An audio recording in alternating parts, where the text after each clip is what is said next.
Hello, welcome to the Wasting Time podcast. We are on episode 61. I'm here with Chris. Chris, how we doing? Doing well. How are you, Nick? Not too bad. Not too bad. The weekend's here, so in good spirits. Any news? Much been going on? No, I don't think so. What about with you? Checked out a couple of bits this week. You'll be surprised to know. Oh, okay. This is always a nice bonus. Go on. What's been on your radar? Useless ID. I love Useless ID. Always have done. Always been a big fan. Oh yeah, I forgot that you have that little soft spot for them. I have a very soft spot for Useless ID. I remember seeing them at Trillions, like in Newcastle. I don't know. Must be talking like 10, well, probably 15 years. Going on 15 years, maybe 10. But they just blew me away that night, and been a big fan ever since. Well, I saw them in 2001, I think, in Brighton, and that was kind of around the time, just after they did that split with the Ataris, and they were on Kung Fu Records. Is that why you stopped liking them? I was really into them. Because they did a split with the Ataris? No, well, that was why. That was in the days when I was into the Ataris, so that's how I knew about them. But then I just kind of, stopped paying attention to them. And then I remember several years later, so the sort of mid-2000s, you were on about a new record they had, and you played me some, and it was really cool. So have you kind of like paid attention to them sort of throughout this whole time, whenever they put out? Because I think they've been putting out music every couple of years or so. Yeah, not really regularly, but seem to have kind of, like you say, a couple of year breaks and they put something else out. But bringing out a greatest hits album in May called Most Useless Songs. Yeah.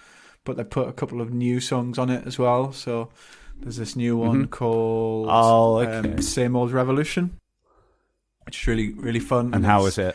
Yeah, it's good fun. It's a good fun track, a little bit political, but not too heavy. Yeah. But the video is really cool as well. They've got like loads of like fans and like band friends on the video. So like Ian Grushka's on it from Newfound. They've got is he? Got like the Descendants on it. Kind of other artists from other bands. So it's quite a cool video as well. So check that out. All right, nice. So I look forward to that. I will. Greatest hits, most useless songs, I call it. So okay. There's that, and then I saw The Main brought out another track from their upcoming album. Yeah, April 7th, the song's called, I think. Yeah, I much prefer it to that first one, Sticky. Have you listened to it? Yeah, I've listened to them both. What, so you're saying you like this newer one? Yeah, I really like this new one. Yeah, it's cool. It's cool. I think they're onto a good thing these days, and I can see why they've got so big. They've kind of really got their own sort of pop rock sound, and it's just really kind of like I was saying to him when he was on our show.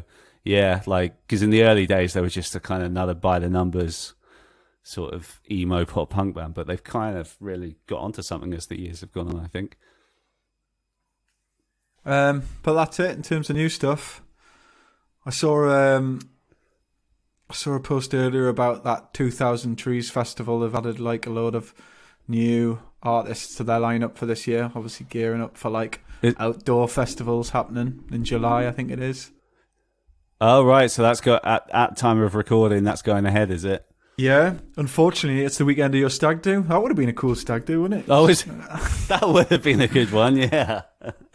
Yeah, I think Roma on it. Previous guest Rome, like Jimmy World are headlining, but the Get Up Kids are on.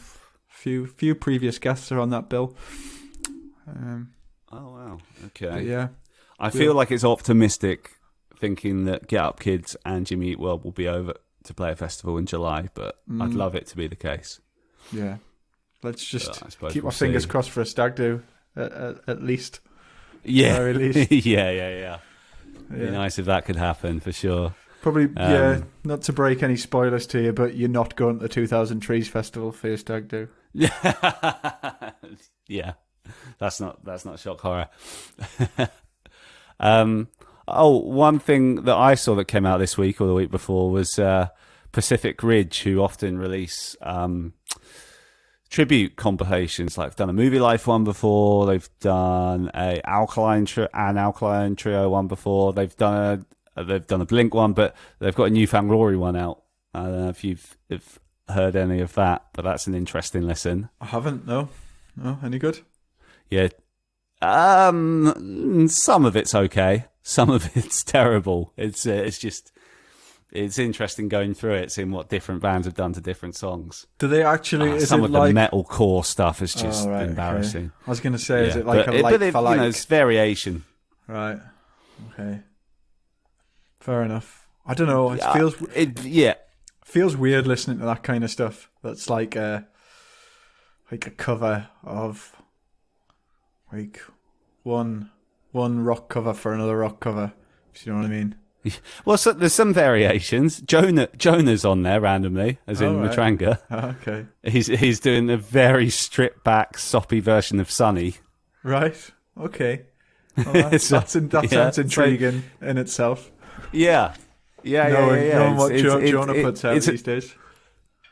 Yeah. Well, it's like the whole record's an interesting listen. It's certainly not all a good listen, in my opinion. But okay. Yeah, I think you'll find it interesting to flick through it. Definitely. I'll check it out. Should we get into this episode? I think we can get into today's guest. Yeah. Oliver Baxxter. I think that might be his stage name, because when he was messaging, it came from Oliver Bierman. So, but we'll call him Oliver Baxxter, singer for Broadside. Yeah, here it is. Is it? By the way, is it Ollie or Oliver you go by normally? Ollie's fine. Yeah. Cool. If you like me, call me Ollie. If not, Oliver's fine. No, we definitely like you for being here, man. So it'll be Ollie for us. Like, yeah, thanks so much for doing this. Like, massive. No, man, I'm glad that those crazy people didn't ruin the experience. If you hear occasional noises in the background, that's gonna be my miniature dachshund. He loves to just get it all the attention. So don't mind him. That's fine.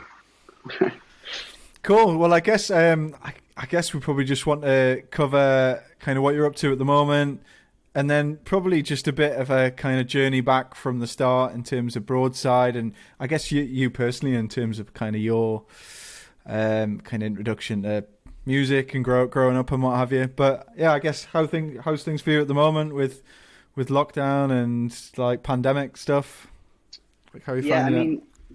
Everything is, as you can imagine, it's kind of chaotic that we just went ahead, and we were so excited that we just got out of our last record deal that we got into a new one, and we were like, we have this record, we've been sitting on it for like a year and a half, let's put it out, and then on the midst of everything, here we go. So what happened was we were in LA, the whole band was, and we were filming 3 music videos, the 3 music videos that we released with the new album. And, there's like this loose talk about everything that's going on and what's going to be mandated, et cetera. And I'm like, that's wild, because I'm in LA, no masks, nothing. And that became like a huge epicenter for this whole thing, and just based off of bodies alone. So, we filmed the videos, and I was flying home, and I was like, this is going to be great, new label, new direction, new everything. And I get home, and I think 5 days later, we went into a massive lockdown. So I'm sitting on all these music videos, this record release, all the promo, all the interviews and stuff I've been doing, all the PR stuff. And it was like, okay, cool. Maybe it's just temporary, like maybe it'll just be like a 2-month, 3-month thing. And I played my part, and I chilled, and I was like, cool. Now I just have an excuse I just got a PS5. So I was like, oh yeah, like this is going to be like when it came out, eventually in the middle. So I was like, as it still came on, I was like, all right, pandemic sucks, but I got the PS5. So like, I'm chilling now. And then here we are like 6 months later. I'm like, this is ridiculous. Like, I don't know what's going on. So we released the record. That's kept me busy for like 4 months, 5 months. And then now I am working on my second book. I write poetry and short stories. And after this, I'm moving into putting all my attention and time into short stories. That's kind of the like leap off that I'm like, my loaded gun, if you will, that I'm like, okay, I need to do this now. Because poetry is like No I mean, better it can be time, right? cringe. Yeah, exactly. It can be quite cringe, but at the same time, it's like I've loved poetry. I love reading it and really embraced it for so long. But I think ultimately, I've always wanted to get to a point of telling short stories, as have always been my passion. So I've been aiming my sights in that direction and planning for what that's going to look like for the next step. So, but in the meanwhile, I've been finishing my second book, and now I'm just working on all the illustrations and getting it into the editing process. And then, I suppose yeah, I as mean, so well I've been that's pretty something. busy. Yeah. I suppose that's something as well. Maybe longer term. Obviously, now is a great time to kind of focus your time on that. But Mhm. like, sure, is that not something that's you can maintain as well when potentially the broadside stuff picks up again and tour starts again, and you got your time in the bus and wherever you're Yeah. traveling to do that as well, right? Yeah, that's been the biggest shift is usually I'm doing this when I'm not busy, playing shows or getting ready or sleeping or nursing a hangover or whatever. So it's like, um, it's been odd to be home and try to delegate my time between that goddamn PS5 and writing. And your um, fiance, you got engaged recently as well, right? yeah, and I have a fiance, and that was wild because Congratulations. it was, thank you very much. It was this wave of like all my friends in the scene were like getting engaged and like or announcing that they were pregnant or all these Right. wild next step moments. And then I started thinking, I was like, I guess this is what happens when you stop touring and you get to stay home with your significant other for this long is you're like, damn, I really love you. Let's make some moves. Or not, you find out that you hate each other and it all goes south. But It's definitely It one sounds. way to test a relationship, right? yes, Yeah, absolutely, yeah, yeah. yeah. But yeah, I've been balancing all that, and honestly, I've been lucky enough to be busy. I've been working with this company, Featured X, which allows bands to reach out to Yeah. me and acts as the middleman essentially.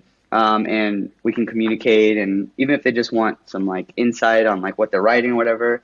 So I've been doing that as far as like helping keeping my lights on and stuff. So I can complain, but only to a T. I mean it. I've been lucky and enough to be creative and crazy enough to stay pretty busy and not give up hope that I'm gonna wake up tomorrow and they'll be like, it was a prank. I guess we wanted to touch on the Feature X thing a bit because Yeah. we've actually chatted to the Magnolia Park boys Mm, previously, and we've had very cool. Kellen Quinn on as well, who's obviously worked done a Feature X Yeah. with those guys as well.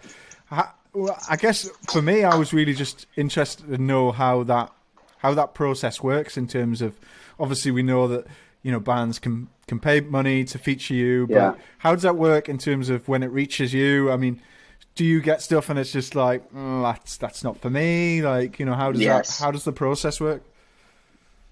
So I get a chance to vet it out. Like I'll get requests from bands, and I've turned down two now, and that's one was because I didn't feel like they were necessarily being like, I'm using this as a stepping stone, right? Like we can, let's just put it black and white. It's like you get a feature on an album. If other fans of that artist enjoy it, you're getting free marketing because I'm going to post about it because if I'm stoked about it. So then I get to post to like our fans, which is so sick. And then especially when you're young, I mean, I don't know how old you guys are, but like when you're young, you want to know about that next band. So like it allows this opportunity for me to get kids stoked on like new music and new artists again. And I'm jaded at this point, and I'm like, oh yeah, people really enjoy playing in like their little bedroom and their situation, like how I used to feel when I did this, when I started being in bands like 12, 13 years ago. So it's really cool and been really inspiring for me to just work with artists that are hungry and smart enough to do this. And I'm just jealous that like Broadside didn't do this, but and it gives me an opportunity to hear new bands, the band to reach out to me, work with somebody who's done it before. And luckily with this last one, I was able to be in their music video since I'm here where they live now. And I popped down there and just seeing like their energy and like how they were just so stoked about it, and they just seemed so like they're gonna be huge. And I was just like, it's so crazy to sit back and watch that. So basically, what happens is I denied one band because I didn't feel like they were using it for that tool. I thought they were using it as like oh, this is going to elevate me or get me cool. And it's like, I'm not cool. So like, if you think I'm going to make your music cool, it's like, oh shit, Mike, you know? And then the other one, I was like, it's just not my energy. You know, I've had a couple of pop stars reach out to me, and it's like, even though I want to try to pretend like I could be that, realistically, that's just not me. But everything else I've been super stoked on. I've done like 5 now. So, That's cool.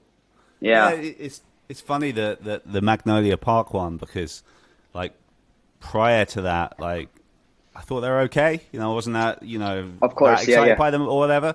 And then I was first aware of this song they did with you because I saw you post it on your Instagram, and I watched that clip and I was like, oh fuck, that sounds really catchy. And I've been listening to that song, I promise you, like non-stop this week. I was like, oh, actually, maybe these guys do have something. And I know they've released like an EP the week before or whatever. Exactly. And I've So changed their my whole- opinion on them. That song's really good. I That's see why wild. why you took it up, you know? That's what I'm saying is like, I did the same thing where I listened to this band and I'm like, okay, this is not, and then I heard the Kellen song and I was like, wait, should I do this for like clout alone? And then I was like, let's talk to these guys. And basically what they're doing is they're just writing a vast array of music and then just I think they're releasing like something like, I don't know how, I don't want to give their thing away, but I think it's like a decent amount of EPs, and then they're going to shop like a main record and like calling them mixtapes. Like how sick is that? Like in the way of things that like they're just putting out mixtapes. So it's like, it's not supposed to be serious, but if you're on your mixtape, you have features with artists that look credible. It's almost like this wild, like, oh, like these guys know what they're doing. It automatically gives you this sense of credibility off that alone. Cause then by the time, and you get to learn from that, right? The biggest part of recording music is learning what works with your fans. So if you have this large array, it's like an umbrella. It's like somebody's bound to like something, like you and I, who we heard that track. And I was like, this song is like, cool. I've heard this song before. It's nothing new, but at the same time, they did their own thing to it. And the fact that they wanted me on a song like that, that's sick. Like the fact that they want me as a stepping stone into their own career, that is what it's all about, right? It's like that's what artistry is all about, you know? And I'm learning that myself because I don't like to share projects too much, like share with other artists, because too many creatives in one room, it goes crazy. But just showing up and then being like, hey, we want you to do this. It's only a 30-second song, and then you could bounce. I was like, this is wild. Okay, cool. Because most people are like, let's hang out all day. Like, Right. so it was rad. And I was like, you guys are definitely, and that's what I like about them. It's like not even their style of music, but their like work mentality. Because it is work, right? There's music, and then there's like music business. So They kind of feel like a bit of a new breed now as well, like the bands like Magnolia Park that are coming up in like such a different landscape to like you know, the bands 15, 20 years ago. Yeah, Nick, I've just remembered, because I think, correct me if I'm wrong, when we spoke to one of them, he was on about how I don't think they've ever played a show. No. I'm sure he said that. You know? yeah, I don't think they have. And like, you know, for you know, I'm sure obviously for you, Ollie, and for Nick and I, like, you know, growing up playing in bands, like that would just be, if you want to get somewhere, that's unheard of, you know. So it's It was like you have to tour for like 30 years and then you get to play one opening show for one band you don't like, but everyone else does. Yeah. Well, I guess that's probably a good opportunity to take it back in terms of your kind of upbringing. So obviously we know that you kind of joined Broadside a little bit later. Right. What kind of pre-Broadside, kind of, you know, what was your upbringing like? What was kind of your first introductions into music? You know, what were you listening to as a kid growing up? So growing up, I was raised, my stepfather was really into like thrash metal and like skate metal and stuff like that. So we had a lot of like suicidal tendencies, but like also Iron Maiden and like just really cool shit like in our household. And, you know, my stepfather was super young too, so he was like working on his car and listening to all these cool bands, you know, and he had like 2 tattoos, and I was like, whoa, this guy rocks. But then I think I hit puberty and I really started loving the ladies, and that's when I found like R&B music, because it was like on MTV. It was like Usher and R. Kelly, and I was like, whoa, like that's crazy. And I don't know why I liked it. I really enjoyed the like I don't know. It just happens, I don't know. But then I tried to collaborate the two, and it was like this weird. I felt like Jekyll and Hyde every time I would try to listen to these different genres. And then I heard of a band called Linkin Park, and I was like, this is the best thing that's ever happened to me because there's like hip hop inspired things and melody with this kind of intensity, and I thought that was rad. And then I heard of bands like Korn and yada yada, and then I got into my emo phase, and I heard of Saves the Day, Taking Back Sunday, Juliana Theory, early MCR, and it was really like, okay, so wait, you can yell and be emotional, and that's what really started making me think. And that was right around the time I was like 14, and that's what I started recording stuff. I think in like you remember those computer mics that would like wrap around like a pop star, like they would be super dinky. They look like they're trash essentially, or like the microphones from like the Guitar Hero game. I think I started recording like demos in my house on like, I'm trying to think of what I was using. Audacity maybe is what it was called or something like that. Yeah, we use that still while. for this. Yeah, yeah, for the old so and it was just, I think just noise, like because it was all recorded through this mic, but then I put it on mixtapes, and I got those little things that you print out that cover the front of the CD, and I would draw on it, and I think I called myself like Modern Dream Crisis or something, because then I could be MDC, right? And then I sold it to kids for $2 at my job or at my school, and they were like, "This is cool, you're in a band," and I was like, "Yeah, my whole band," and it was just me recording different instruments through this little shitty mic. And then, yeah, I really wanted to be like Taking Back Sunday. And my adult life, when I was in bands in high school, I tried to go for the whole metalcore thing because that's what was around. And then ultimately it just ended in this sort of like, I was in a few like progressive post-rocky bands, like kind of like ethereal, dreamy, heavy bands. And then I graduated high school, and I was about to sign, this is kind of boring, sorry guys. And then I was about to sign this contract with this guy who I was trying to do solo R&B at the time, like when I was like 19, 20. I know, my whole time span is off, but I reached out to this guy on Craigslist, and he was trying to get me to sign a contract, and I almost did, to record like a 5-song, like it was like a local radio station guy for like from some R&B stuff, and it didn't work out. And I was putting videos on YouTube at the time of like my voice, and I think I did a few like old Emerosa covers, Usher cover, and that song Stand By Me. And this guy emailed me through YouTube and was like, "Hey dude, I love your sound, your voice is really cool, you're like heavily tattooed, would you want to be in a band?" And I said, "Sure, where are you guys from?" And he's like, "Oh, well, we're in Virginia. We're on Warped Tour right now, but our singer just quit. We're in Virginia. Do you think you could like come meet us there?" And I was like, "Where were you? Sorry, where were you based at the time?" So I had just moved to the East Coast like 5 years before that. So I was raised in like Las Vegas and California and surrounding areas like that. But then I had my cool stepfather, he passed away. Then we moved to the East Coast, and that's when all the emo came in, because trauma, so and then yeah, so I was like, this is crazy, but I'm in Virginia already. And he was like, "Whoa, what the hell? Here's our practice space. How close are you?" And it was 2 blocks away from me.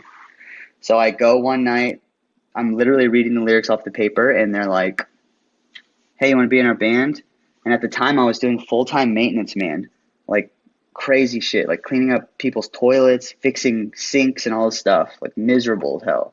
But I was like, oh, I'm 21, 22, I got to get a serious job because I didn't go to college. And then all of a sudden I get fired and replaced like 2 weeks after I joined this band. And they're like, "Cool, you want to go on tour?" So we did like an East Coast tour of the States. I think I got paid like 5 French fries the whole time. And from that point on, I was in Broadside. And then they were 6 on months Warped Tour later, already at that time, were they? yeah, so they were doing the whole follow the lines and sell their CD to kids going in. Okay. And then yeah. And then I think Pure Noise was working. That was when they were working because they were really pushing Champs at the time. and I think they went out to them. They went out to them and said like, "Hey, on the last day, you guys can come in, and we'll get you in on our guest list, and you guys can like go sell your CDs inside or whatever." And they were like, "Holy shit!" But he quit before that, so that never happened. Regardless, it's just kid stuff like that that you get so excited about. But so yeah, that was that. And then like 6 months later, I wrote my first song with them because I was going on tour with them singing their songs. And then we wrote a song called Storyteller. And the drummer, the one who reached out to me, and I sat and we cold emailed everyone. We found an email list online. It was like it was on 4chan or something. I don't know, but it was like all the alt press people, all the people were just like, "Hey, new bands, like check this out. Here's a music video that we paid our friend $400 to like shoot for us." Um, and then yeah, next thing I do, I woke up the next morning and Alt Press Japan had posted about us, which made Alt Press post about us, which made 2 months later labels started reaching out, and that was that. So, I mean, how quickly did it pick up steam from there then? I mean, were Yeah. tours booked pretty much straight from there? Like, So we had tours booked. It's funny because hush, the band that we toured with. I'm on laptop. The band that we toured with after we got signed is 3 of those members are now in my current band, which is funny. So the first band I did as a signed touring band was this band called Old Again from Florida. And what happened was they let me sit down. I'm probably making you guys dizzy. They ended up just breaking up or something like that. And years later, I just kept them on the back burner and hired them on as going on tour when my own band started quitting.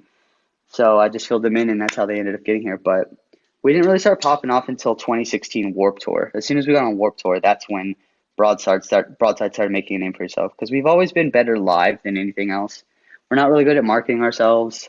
We're not really good at being like, a cool band that dyes all our hair the same color or whatever. Like, we're very vanilla, boring looking. You know what I'm saying? So we do best when we're live. And Warped Tour forced kids to go see their favorite bands, and while they were walking by, they might stop and say, "Who's this band?" And that's where I stay comfortably. did that feel like I guess a big moment for you guys as a band when you got that Warped Tour booking, even if it was like, Yes. an early slot or whatever? Absolutely. I think it made me realize that like people higher than my own circle and like the kids that were coming to local shows, it started to make me realize like this is bigger than that, that like people are hearing this outside of that.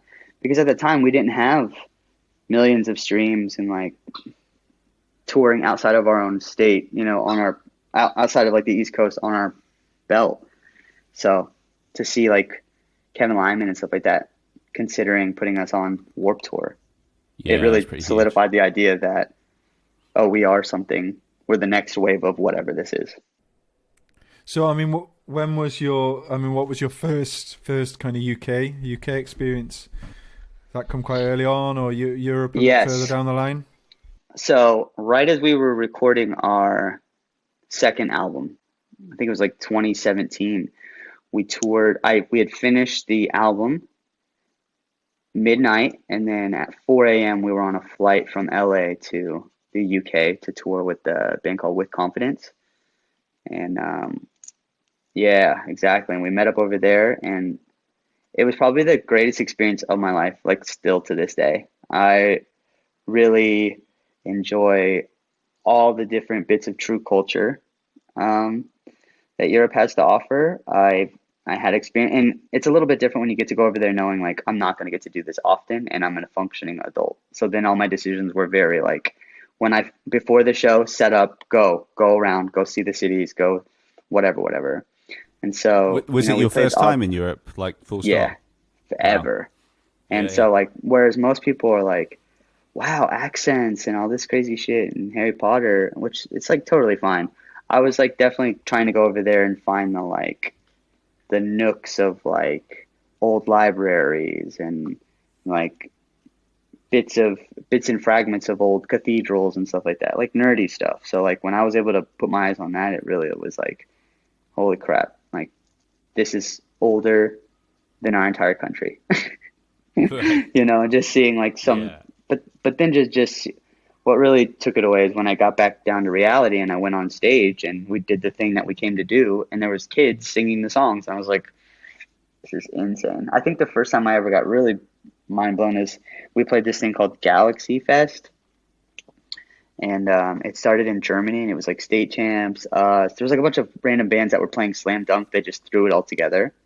Oh, okay. And yeah, when we went to Germany for the first time, Cologne, Germany, and there was like 300, 400 kids screaming along to Coffee Talk, I was like, am I famous? Like, where's my money? Because if this is fame, this is crazy. Because like, I was like, I can't believe like they would come up to me and like speak a little bit of English, and then I was like, shit, like I'm in your country, I should know, I should speak to you.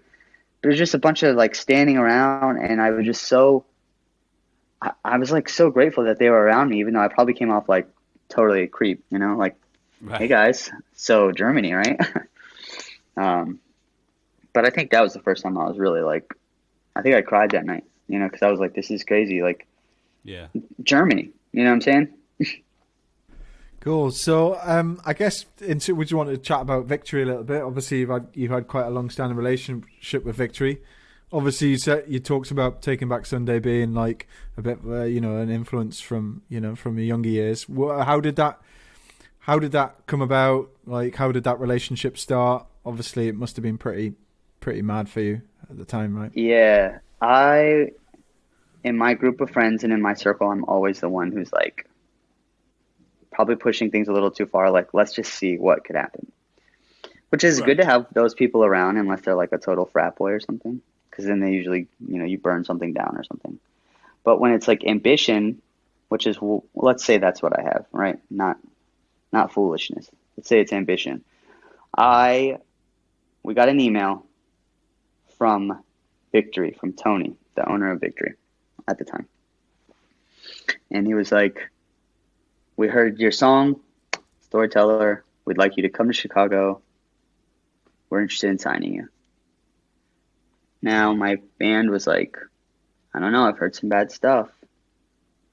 And I'm like, everybody's Sure. got bad stuff, right?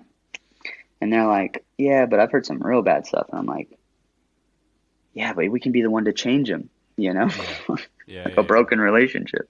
Yeah. But so I was like, look, no matter what we do, we're never going to get to the next level of what we're trying to do without financial backing, without Hmm. support. We don't know shit. I don't know how to put ourselves in a magazine. I don't know how to do that. We're not rich. So we go to Chicago with like $25 to our name. We go to Chicago. We pay for the van to get us there and all our gear. We go to this warehouse that they told us to meet us at. I'm planning out a whole set, what I'm going to say in between. I don't know who's going to show up. Basically, like 30 people show up. It's the entire floor, like PR, marketing, because it's all in-house at Victory. It's like screen printing there, photography, Instagram, all those people. And then Tony, the owner. And he walks up to me, he goes, 3 of your best songs, go. And I was like, what's that? Like, and then I scrambled to the guys and I say, what songs are we choosing? And we had just wrote a new song. And so I did Storyteller, the song that got us there. Sure. It was a song called Avery, which later turned into a song called A Place to Lay Your Head. Hmm. And then we played a song we just wrote, and it was called Coffee Talk. And that was the song that Yeah. they stopped. And Tony was like, what? It was quiet. They're just standing like this in a bacon factory. Tony walks up and he's like listening to the speaker, putting his head down on the monitors. And I'm like, what is he listening for? While I'm singing, I think I like fell down for the first time ever in my life. I fell down. So I was like, what are you doing? Like, but we were just playing it like it was a show. And then he was like, all right, cool. They left the room immediately. They're like, we'll be in touch. And I was like, shit, what do we do? Cold. Yeah. So we put our last gas money on credit on our drummer. He had a credit card. He was the only one with a credit card. And we put the gas home on that. And then the next morning we woke up to an email saying that they wanted to sign us. So, That must be I a was good like, feeling. yeah, it was really good for me. The guys were like, holy crap, I can't believe this is happening. Hmm. And then we got lawyers, and then we just boom, boom, bow. You know what I'm saying? So it was surreal because my whole headspace was, they made Take Back Sunday. Thursday, a lot of these bands that are my favorite bands growing up. And I was like, what? I mean, it can't be awful, man. I was like, it can't be awful. And it wasn't. I mean, it wasn't for us. I mean, like I also had to learn how to navigate all this legal world. And that's something that they just don't warn you about when you start all this stuff, because there's so much legal stuff that is not fun if you want to elevate yourself to the next level. Did you have any kind of management or anything at that point when you first signed up? No, we did not. So months after, like 6 months after we got introduced to this guy, Sean Keith, who was at the time managing Emir, who was who was on the label at the time. Right. And then he opened up a new label. He started a new label called Sharp Tone Records, and took Emir I see where with this him. is going. Yeah. And that upset Tony, because he said, Amir's our moneymaker right now. Mm. So they just didn't talk, right? But Sean was still our manager while this was going on. So it was so awkward. So I'd have to go talk to Victory, get their answer, go to Sean, talk to him. Whereas managers and stuff are usually talking, There's beef there. And I think it was one-sided, to be honest. Yeah. Sean's a good guy. He's very just look, it is what it is, dude. You know what I'm saying? Some people hold grudges that go way above you. And I was I felt like a little kid with divorced parents. I was like, shit, I don't know what to do. So, yeah, then Victory sold. And I was like, what do we do? We just literally got out of the studio a week ago. We just have this album. They said, we don't know what to do. I got in contact with the people where the music was floating. They said, here's what we're going to do. We don't have a place for you on our label. We're just going to give you this record, and you can go do what you want with it. And was that Paradise, was it? No, that was Into the Raging Sea, the last album. Okay. This is the recent one. Yep, and then I called the guys, because this was a 6-month legal battle for me. Because I was the only one legally on the contract. The other guys that are now in the band, that have been in the band, were just kind of idling by, I don't know. So I go to Sean. I'm like, what do I do? And he was like, why don't we just sign you for one? If you want to stick on, yada yada, we can figure that out. He's like, that way we can just keep it grooving and get this thing out.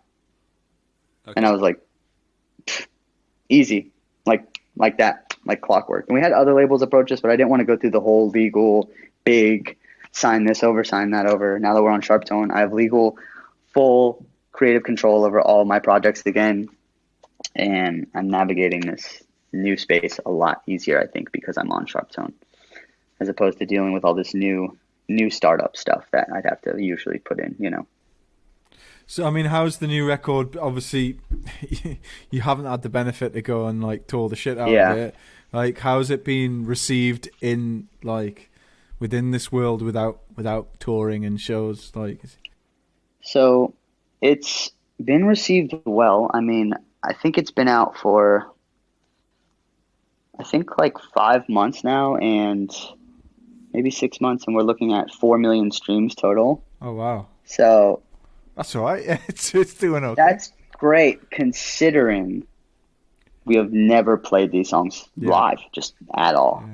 Yeah. So based off the way that we designed this record, because Broadside's going into a bigger, more anthemic direction. I think the place that I was trying to go in high school was this big, ambient, heavy droning music with really good melody behind it. I know that sounds crazy, but that's what we're trying to do. We're trying to play to bigger rooms, trying to go to the Bring Me route, how they were let's open up the sound. It sounds so anthemic, so big. And everybody wants to be Bring Me, but I just really like what they did instrument. I love what they did musically. So that's, with this last record, we wrote half of it kind of in the vein of old stuff, and then where we want to go. Some of my favorite songs on the record are much bigger, more anthemic, heavier. So, we'll go back to touring. We'll play some of these songs, and then, we just started writing our next album now, a week ago. So, lo and behold, they might get a whole 2 records out of this by the time we get back to touring. But I know it's doing all right. Did you have much booked in? Did you have much booked in terms of shows and tours? Like, how much did you have to pull the plug on? So we had an entire Europe tour with the band called Set It Off, and that's been postponed for I think like 5 times now. So it's been like a whole year and a half. Because we were supposed to be on that tour while this record was coming out, like the singles were hitting, and I know we had like a bunch of close to sold out at like 2,500, 3,000 cap rooms because that band's quite big over there. Yeah.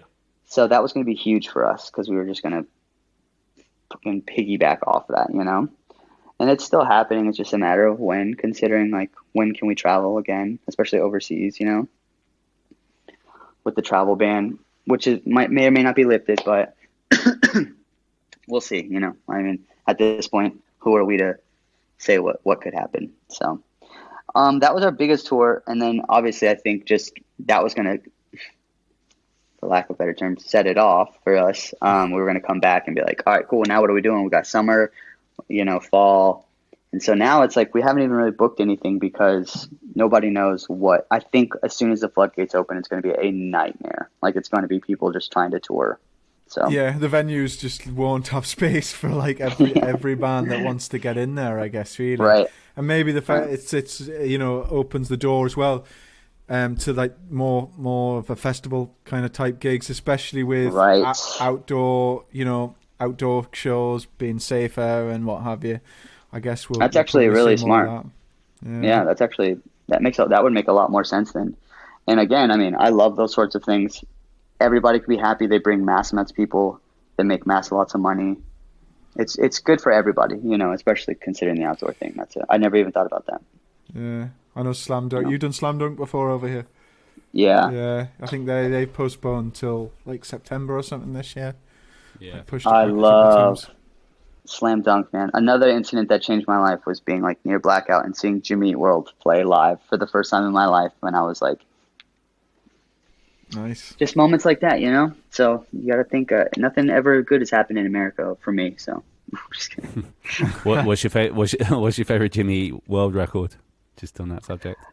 So I think obviously there's the obvious answer. So I'm just going to go with that. But Futures holds it close, like in my eyes, like, oh, wow, like I really love this album. I'm a music fan. But then, of course, I think the first one with or the one with the trophy on it. What is it with the obvious, like the middle and all that stuff? Oh, Bleed American. Yeah. Bleed American. Clarity for me, the first one, I think, is probably the one that stands out. Yeah, Lucky Denver Mint and all that. Can we talk a bit about your writing? So you put out a poetry book late 2019, and you're currently working on your second one. And Correct, you mentioned at the start of this chat that short stories. You want to move into short stories? Yeah. So ultimately, I've always been like a weirdo, nerdy kid, and I've always written like short stories. It comes in bursts of like, I think it's being raised by TV, Disney movies, essentially, where it was like they just try to wrap it all up in one swoop, and you're like, oh, I'm there. I'm there. So I think I've always wanted to be able to create that sort of atmosphere, and I can really control it when I write. Whereas like if you try to do that in a record, some people, the whole team's got to be there, or you got to be one of these people who can play every single instrument, sing, like one of these like very rare people to capture what it is what you're trying to do. Same with painting, same with compromise, I guess. Yeah. Right. And then, but with writing, it feels like, oh, I'm here, like I'm creating these. So anything from this point is going to be an adaptation of what I'm trying to like how people perceive it is an adaptation of what it is. And that's really cool. You get to control the birth of a thing. And that's all humans only ever want is control, whether we deny it or not. So it's really cool to kind of, that's what I try to do with poetry. I don't really try to focus on love as much as what is love when it's not present? What is it that is the emptiness in you that feels connected to the life force that we call love, or hatred, or masturbation, or all these things that are just like plagues to the human mind that eventually they can consume you if you allow it. So I like to explore that with poetry, but now I think I'm getting into the short story aspect, so I can really take the light and put it here and hang it overhead and say like, this is what's going on. I don't know. I really enjoy reading short stories at this point in my life. I really enjoy short clips, mini movies. I love just anything that's like a lot of information fast, like a shotgun blast, right? And that's just the way that people are moving too. They don't want to sit with things as long as they used to. I mean, unfortunately, that's just the way it is. So I think inevitably short stories is where I will land. I have a pretty funny childhood. I was raised in a trailer park in Las Vegas, and we were like super poor. And I think that there's like a funny spin on that, because like you don't know you're poor until people tell you you are.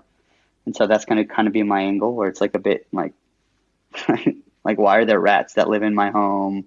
Like, why do homeless people like have cats following them everywhere? Like all these like moments that are like from a kid's perspective funny, but it'll be a little bit hard to read for the reader. But ultimately, it's like he doesn't know any better. He's just a child through a child's eyes, but make it like kind of how an adult would think, and I think that would make it funny.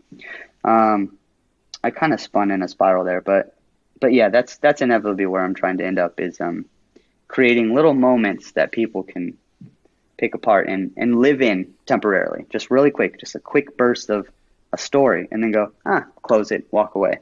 You know, I would like to try to create that in the next step of my creative life. Very cool. Are you working with a publisher with these books, or have you been like self-releasing? So I have self-released the first one and probably the second one. And my goal with this one is I'm going to self-release it all. I have a few local bookstores that want to carry it, but I'm going to self-release, I think, on Amazon and maybe a couple other big bookstores, and keep the stream small so I can get a large influx of people to go to those sources. And then hopefully that'll just gain notoriety outside. Because right now what I'm struggling with is my fans and the people, or not my fans, but like the people that like me, like my band. But I don't know that readers are reading me. I don't know that short story novelists, poets are reading what I'm putting out.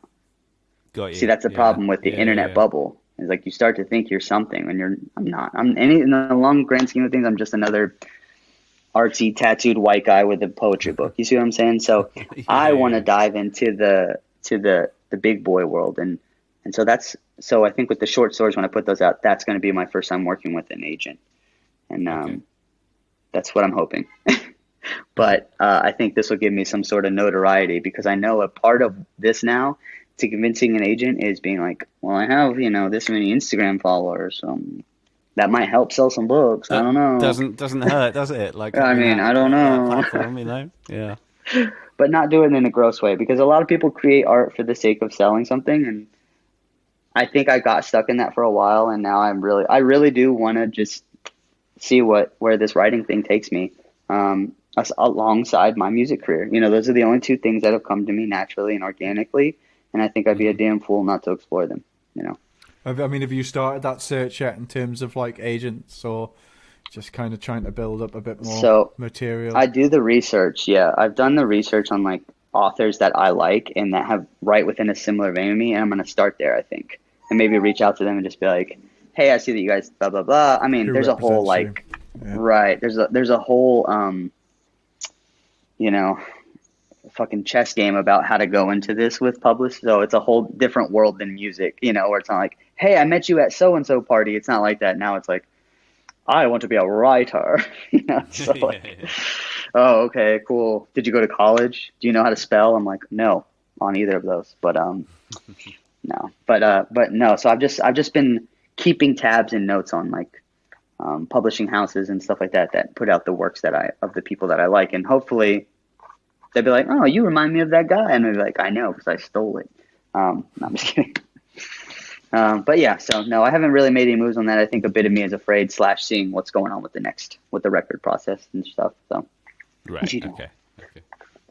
Cool. I mean, you're definitely doing a good job of keeping yourself busy during this crazy time, especially, I mean, a lot of people we've spoke to over the last 12 months, it's, we've heard lots of differing kind of accounts of how how kind of musicians are coping through this time, and especially without touring. Yeah. But it's clear that you've been pretty busy. You haven't slowed down, and Yeah, obviously that's true. you do a lot of music as well, kind of that you post as well, which we've seen. Yeah, those are my like breaks of like whenever I put up a song or a stupid ukulele thing, it's just me. It's like Yeah. what the equivalent of washing my hair, where I'm just like I just need to do something random and get some validation online real quick, a little quick fix. Right. You did So, like a music mentor thing as well recently, oh last yeah, yeah, last yeah. year. What was that all about? It was a opportunity for people to do this like live seminar thing where they could have a live chat room while I go through 3 different days of my process, and you get to choose those tiers of what it is. And so most vocalists tend to focus on how to sing or, like how to warm up. And I saved the last day for like warming up technique, yada, yada. But I put primary focus into the business of music, like running it through different accounts, credit, and all that stuff, and like buying or renting a van. Then the second day of the seminar, I did techniques, overall mental wellness, inspiration for lyrical content. And then on the third day, I focused on technique, breathing exercises, and like overall stamina. So whereas most vocalists go in and do the whole like, this is where my sole purpose and sole focus is, I wanted to go on to the like, what really pushes you through the moments, because I feel like it's easy to learn how to sing, it's easy to learn how to scream, but what pushes you when you're on stage? What gets you over the stage fright? What keeps you sitting in the backseat of that van, not opening the door and be like, fuck it, I'm quitting? The moments that you really want to push through.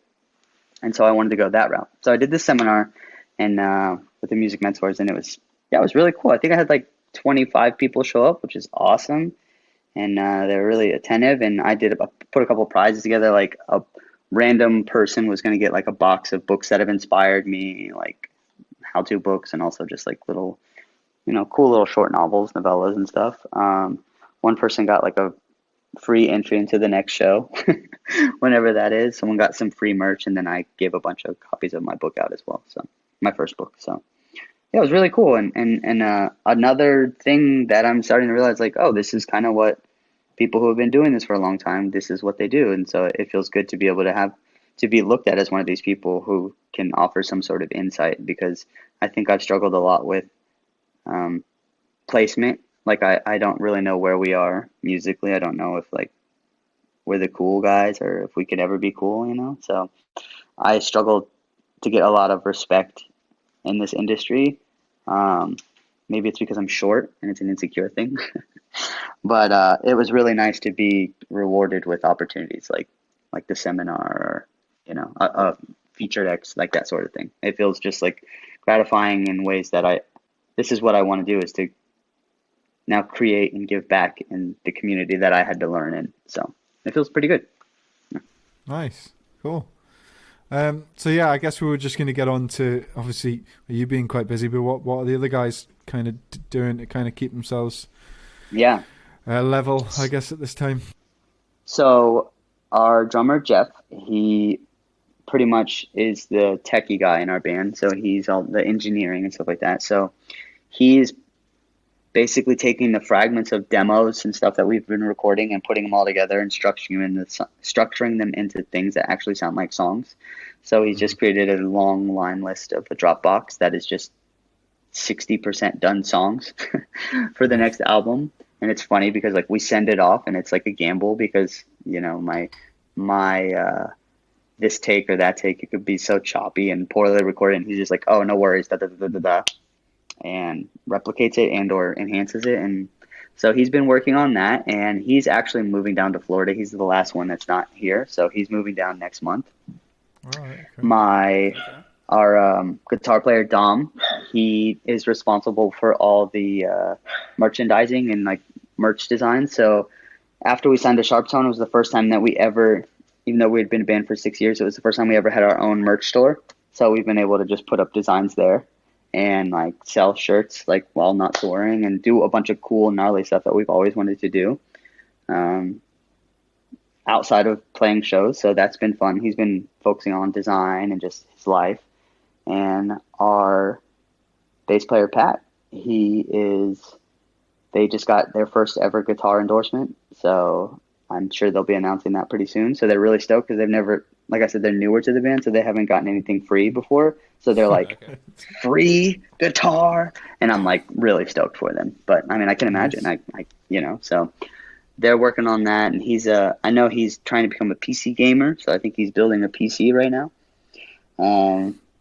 Yeah, I think everybody's just been just kind of waiting. We have a nice chain of command here where we kind of, when things need to get done, they get done. You know what I'm saying? So, yeah. Especially at this point in our career, it's like, what are we doing? If we're not doing anything, we're just wasting time. We're lucky to be here. So, obviously, you mentioned you keep postponing the Set It Off tour. Yeah.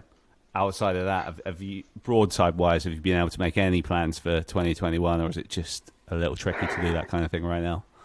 It's tricky to do that kind of thing. We are thinking of the next. We have a couple. We're considering how we're going to go about releasing more music. Like, are we thinking like, yo, should we just write 2 singles right now and put them out to keep this time busy? Yeah. And we're kind of leaning like maybe that could be a possibility for us, and like shoot music video for them. You know what I'm saying? And get all the work done now, as opposed to trying to do it while on tour, because that's always a nightmare. So that's a possibility that we've been doing with touring and stuff like that. It's been nil. It's been quiet on that end. So we'll just see. Okay. Fingers crossed. Okay. Fingers crossed. Yeah, fingers crossed. Yeah, for sure. Right, Chris, do you want to do your quick fire questions? Yeah. Should we do them alternately? Go for it. Yeah. All right. Okay. Yeah. If you're down, Ollie, we're just going to give you some. Yeah, hit me. So this is something we used to always do at the end of the show, and we stopped doing it. We just brought it back. We did John from the Main last week, and cool. As a kind of like bringing it back, and it was fun. So I think let's keep doing it. So let's just get into it and see how it is. Okay. All right. First one is, which movie can you watch over and over again? What's your like go-to comfort film? Which movie could I? All right, Jurassic Park. Yeah, the first one. I could do The Lost World, mainly because the movie starts out, I think, with like a Triceratops, and as a kid, I was like, "This movie's so much better than the first one." But I love Jurassic Park. I think it still holds up. It's a quality film. I hold close the idea that one day you're going to be able to go into a live actual Jurassic Park. It'll be a real thing. And I don't know. It's so like simple-minded. There's so many like 90s moments that you're just like, yeah, So yes, for sure, Jurassic Park. Okay, cool. Okay, so we've got food heaven and food hell. Food heaven. So are we doing like 3-course meal, or how are we setting it up? Up to you, man. Yeah, like whatever. All right. If you want to go 3 course. Yeah. All right, check it out. All right, so we're going to start out with, all right, I'm vegan. I'm going to just preface it with that. All right, so nice. We're going to start out with, all right, a tall glass, very generous glass of Sauvignon Blanc, a cup of very nice room temperature hot coffee, vegetable lo mein, extra spicy. This is all together, by the way. We're not going to 3-course it. All right, we got white rice. You can never get enough of white rice. Maybe basmati rice, maybe that. All right. Okay. We got some. My mum's like that. My mum's like, I love rice, and I'm like, what are you on It about? rocks. Like, it's rice. It rocks. You can put anything on it and it immediately becomes something else. All right. So what have we got so far? Oh yeah, vegetable lo mein, coffee. So I'm drinking wine with this. This is gnarly. All right. We're gonna have chocolate. No. We're gonna have yellow marble cake. So yellow with chocolate marbled in it.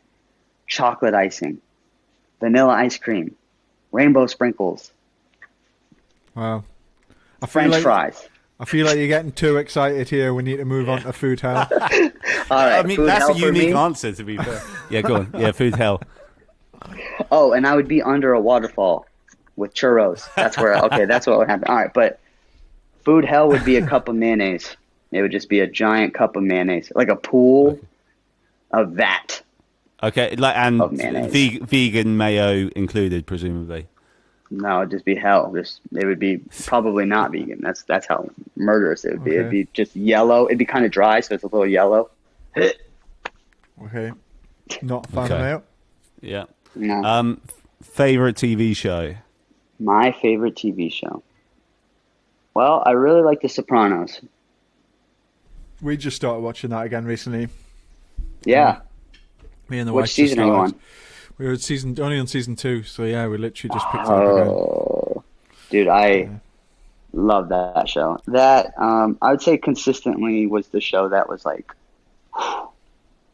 did it. Because sometimes they drop the ball. You know, Game of Thrones, they get you at the very end, or they abandon you. But not Sopranos. Yeah. Okay, Old Bones or Paradise? Old Bones. Paradise was trash. Fair enough. Obviously, this putting you under pressure. But if you had to pick your 3 favorite bands, any genre, any My time. 3 favorite bands. All right, Yeah. Linkin Park, Daft Punk, The Temptations. Oh, the interesting mix there. Okay. Yeah. Okay, Dream Tour. So it could be dead or alive. If you could support or sit alongside another band. Yeah, have supporting you. Yeah. All right. So I would love to support. I think we would do really well supporting like a Neck Deep, or like a. Yeah, like I think we would do really well supporting like a Neck Deep tour, with like obviously someone headlining someone crazy like a Blink tour. I just think like I should put that answer out there because it's like the most obvious that would, benefit our band and our career and our hope of getting our fan base bigger. But now, what let's go about you? crazy. Yeah, what about you personally? Like, think kind of completely Oh, me? outside of your genre, where like the sky's the limit. Like, who are you going All right. for? Here's what it's going to be. Only newly, it would be this. But only newly, it would be bringing them out of retirement, Daft Punk headlining, okay? It's a fest. Daft Punk headlining, okay? Jimmy Eat World co-headlining, okay? And then we're going to, let's see, these are all openers. We just got some old Taking Back Sunday in like 20 years. They go in a time machine. They come back 20 years. I don't even want to play. That's what I'm saying. We would have, let's see here. Magnolia Park opening. Daft Punk finishing. Okay. I'm so bad at this question. Here's the ideal situation. I would get to see Michael Jackson, Beyonce, Daft Punk, and Kings of Leon all in one night. Everyone else can come, but those are the ideal situation. Okay. I think Usher's going to be really disappointed he's not on that show. Nah, dude, not this one. Not this one. You're going to have to Instagram DM me. You're like, dude, can I get... And I'll be like, I'll see what I can do, but I'll get you a Squeeze you in shirt. for 15. Oh, man. That rocks. That's me done, Chris. Have you got anything else? Yeah, no. I reckon we can leave it there. Ollie, thanks so much for doing this, man. It's been an absolute pleasure. Thank you for listening. If you liked what you heard, we'd love it if you could subscribe to us wherever you get your podcast, whether that's iTunes or Spotify or Stitcher or anywhere like that. Also, check us out on social media. If you just search for Wasting Time Podcast on Instagram or Twitter or Facebook, give us a like or a follow on any of those. And also, we love hearing from listeners as well, so feel free anytime to drop us an email at thewastingtimepodcast@gmail.com, or obviously you can message us on social media as well. But we'll catch you next time. For you to arrive, and I can't wait for you to arrive, and we'll say